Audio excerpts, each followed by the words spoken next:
Hey everyone, welcome back to Poplar Preparedness. We're going to be talking about some Target. Yes, Target, the American retailer, and I believe they have some stores in other places.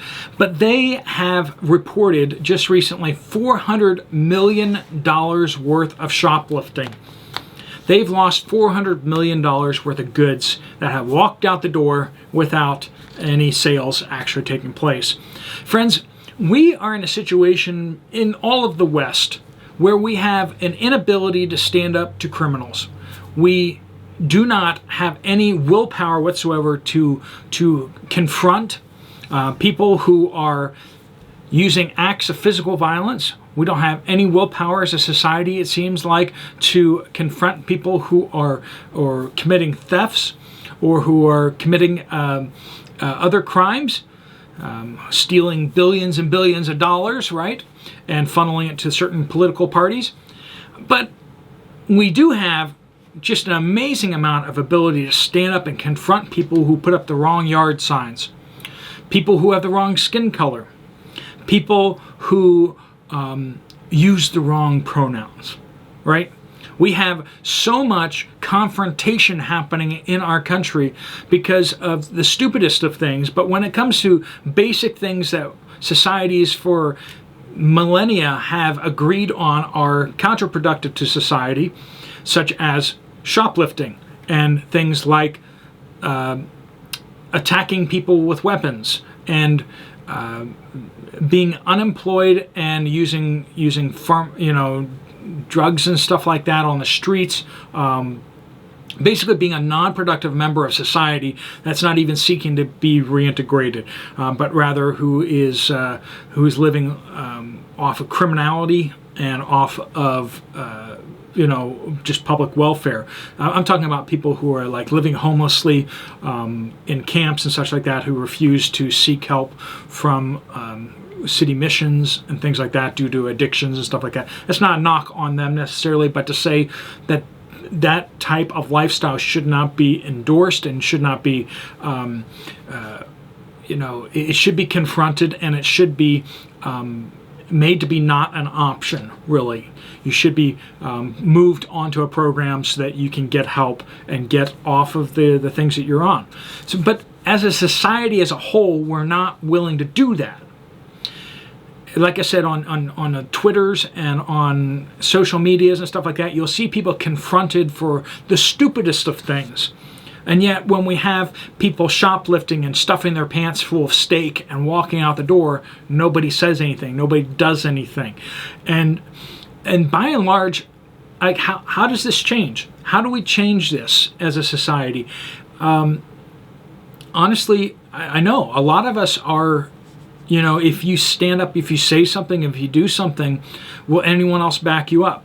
That's a serious question. If you were to confront a shoplifter and they turn on you, will anyone else step up beside you to help you? And the answer may be no. Also, if you confront them and you get into an altercation, you might very well be the one that ends up in jail.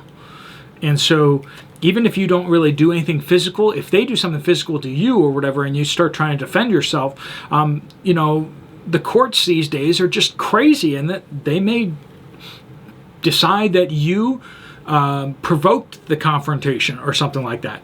Stupidity, right?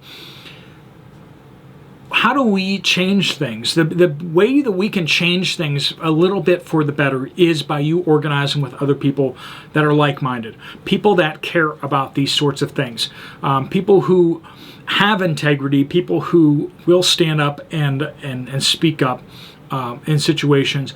Being around those people a lot more really will change your outlook on things and really allow you to more actively engage the world around you. You need to surround yourself by people that think the same way. And honestly, one of the biggest things you need to do is you need to get out of certain areas of the country. If you're in an area in the country where criminality and shoplifting and that kind of stuff is tolerated, you need to be really careful, because that may be legal there, but you're probably illegal. You canning your food, you trying to have some backyard chickens, you are the enemy. you trying to be self-sufficient and being a productive member of society, you are the person that needs to be taken down a few notches according to the governments in those areas. So you need to be real careful about where you live and seriously consider, moving. Because as we keep saying, whether it's a SHTF total shutdown situation or whether it is just political or economic or just more of the same of where we are, you're going to do better in certain areas of the country than other areas of the country. And basically that's going to correspond relatively roughly to the less populated areas of the country are going to do better than the more populated areas. Now, you may be able to find some higher, denser population areas that have more friendly governmental structures that are more freedom-minded, and that's true. Certain states may be like that, but even there, you're going to find, even in the cities, things to be still kind of moving the wrong direction, and away from freedom, away from self-reliance, away from personal responsibility towards the rich need to pay their fair share, and no talk about any responsibility for anyone who's not rich or something like that. Basically, and you get tossed into that category real fast if you have the wrong skin color and if you actually have a job that you show up at. I mean, people don't get jobs because they're handed them. They get jobs because they do the work and they're qualified because they did the work to become qualified for those things. Instead of choosing interpretive dance as a major, they may have chosen engineering or nursing or farming or all the different good and qualified courses of study that actually prepare you for work, as opposed to those which just prepare you to live off public welfare for the rest of your life. We need to be more active in surrounding ourselves with people that are like-minded, that are going to be less likely to put us in a really awful situation. If you are living in a city where there are mobs downtown who are blocking traffic and threatening motorists, how long is it before you are the motorist that is trapped and you are threatened?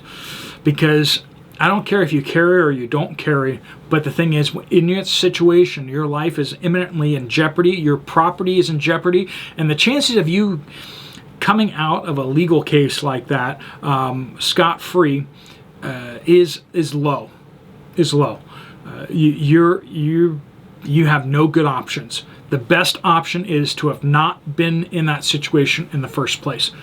We need to confront things, confront the reality of the way things are, and realize that if you directly confront things in certain situations in unfavorable jurisdictions, you very likely will end up in jail.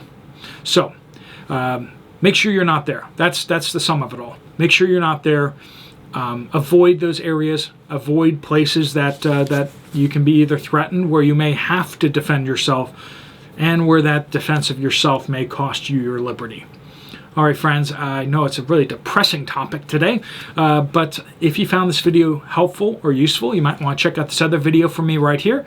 I'll see you over there, or I'll see you later. Steve Poplar out.